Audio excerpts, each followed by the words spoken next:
Hay un dicho muy popular que también es un principio bíblico, que acciones malas tienen consecuencias malas. Lo que uno siembra, eso cosecha. Y ayer, sobre todo, y hoy, en la primera lectura del Génesis, hemos visto la destrucción de Sodoma y Gomorra. Sodoma y Gomorra fueron destruidos porque Dios los destruyó, porque Dios es malo, porque Dios es vengativo. Si Dios fuera vengativo, a mí me hubiera destruido hace muchísimo tiempo. Dios siempre da oportunidades. ¿Para qué? Para enderezar lo que está torcido, para rectificar lo que está desviado, para aclarar lo que está tenebroso por las tinieblas que pueden existir en la vida de nosotros. A mí siempre me ha conmovido la lectura que yo le llamo del regateo. En el modo de hablar que la Biblia tiene, pues Sodoma y Gomorra iban a ser destruidos por sus pecados. Y entonces empieza aquel diálogo confianzudo, aquel diálogo compasivo de Abraham con Yahvé, con el Señor. Mira, Señor, Sodoma y Gomorra serán destruidos. Pero si ahí en Sodoma y Gomorra hay 40 justos, ¿verdad que no lo vas a destruir? Y Dios dice no por esos 40 justos. Y como que si estuviera en el mercado, sigue Abraham diciendo: mira, Señor, que no te moleste. Y si solamente hay 30,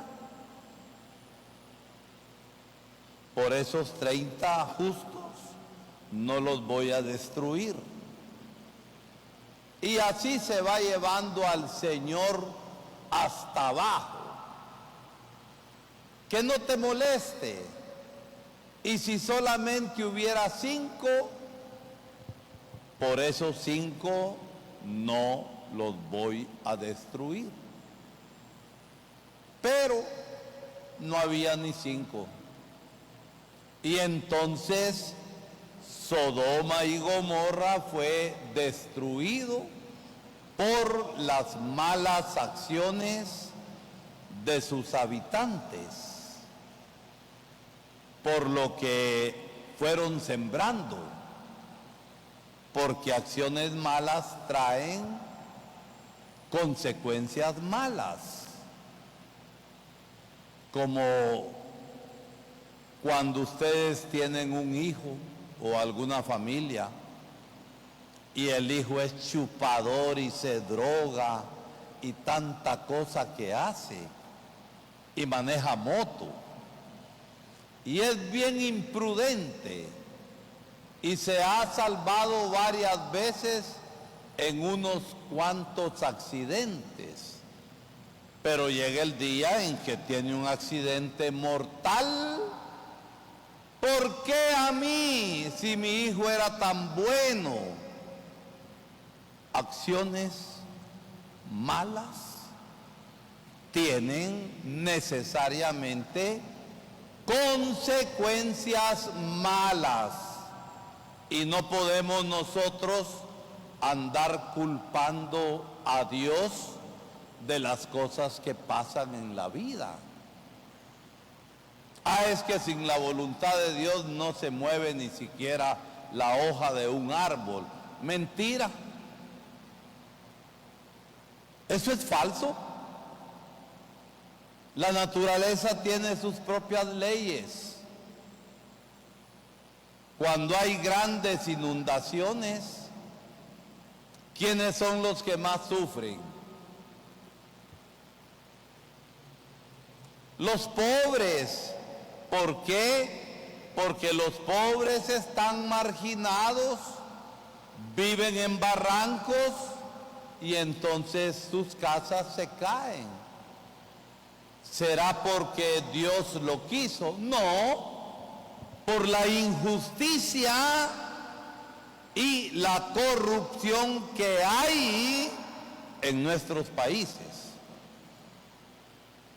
No andemos echando culpas a Dios de las cuales Dios no tiene culpa, porque Dios quiere el bien.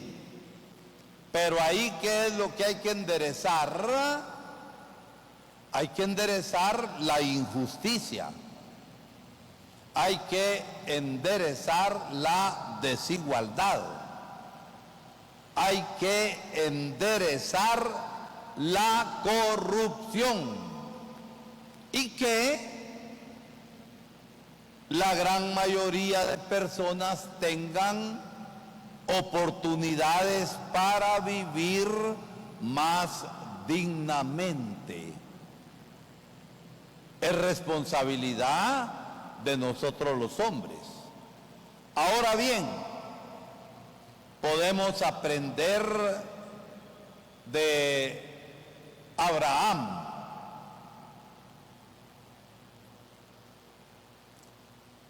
Cuando le pasa algo malo a una persona que ha sido conocida por su maldad, en el fondo del corazón algunas veces hasta nos alegramos. Es que bien merecido se lo tenía. Y la misericordia y la oración de intercesión que nosotros hemos de hacer por las otras personas, aunque estén caminando mal a donde está. Vayamos al mercado de la misericordia y ahí regateemos al Señor. ¿Cuántas veces nosotros oramos por aquellas personas que consideramos pecadoras? Y yo, como tengo champú de santidad, yo no soy pecador como es aquel.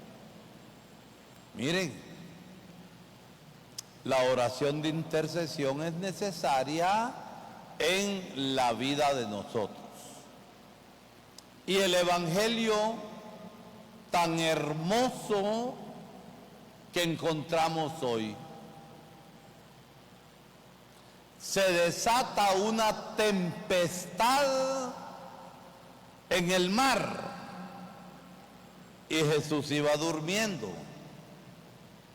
Los apóstoles sintieron miedo y despiertan al Señor, hombres de poca fe. Se levanta: cálmate, mar. La iglesia ha pasado en más de 2000 años por grandes tempestades, por grandes persecuciones, y tanta gente ha derramado como mártires la vida por Cristo en medio de las tempestades de la persecución. Aún hoy, miren, para poner en contra del Papa Francisco al actual Papa León, con inteligencia artificial, hacen YouTube que desinforman y dicen cosas que no son. Y nosotros nos escandalizamos y somos incapaces de ver las mentiras que hay en tanta desinformación que tiene carácter religioso. Y es que hasta la vocecita que se oye en esos YouTube, se ve que la cosa está chueca. Si a mí me agarran y estoy predicando, agarran mi cara y graban mi voz, me pueden hacer decir cosas que yo nunca he dicho. Y las pueden hacer decir con el mismo acento y con el mismo timbre de voz que yo tengo. Y yo no he dicho semejante cosa. Y así se hace tanto daño. Y así se sigue persiguiendo a la iglesia. Y nosotros los cristianos hemos de estar atentos para saber discernir y ver lo que viene de Dios. Por otro lado, termino con esto. Ustedes han tenido tempestades en su vida. Ustedes tienen tempestades en su vida. Aún la santa hermana Ingrid, que está aquí, chiquita, pero ha de tener grandes tempestades. Y vieran los ciclones que tengo yo. Es decir, pasamos por dificultades, pasamos por problemas. Pero cuando tenemos la conciencia de que el Señor va con nosotros y tenemos la fe confiada y tenemos la esperanza puesta en Él, esa esperanza que no defrauda, pasamos las tempestades y la paz vuelve a nosotros. Pero que el Señor nos dé espíritu de sabiduría para saber discernir y darnos cuenta de la presencia del Señor en medio de nuestra vida, de la presencia del Señor que nos calma y nos llena de paz. Pero el Señor no es un analgésico. Y cuánta gente nerviosa y cuánta gente que toda así, que hace más grandes sus problemas, creen que Jesús es un analgésico y buscan a Jesús como que si fuera una pastilla para calmar. No. Es el seguimiento en la fe. Es la sabiduría de saber ver claro en medio de la tormenta. Es la fortaleza en medio de la debilidad que el Señor nos va dando para ir superando las tempestades que tantas veces tenemos nosotros.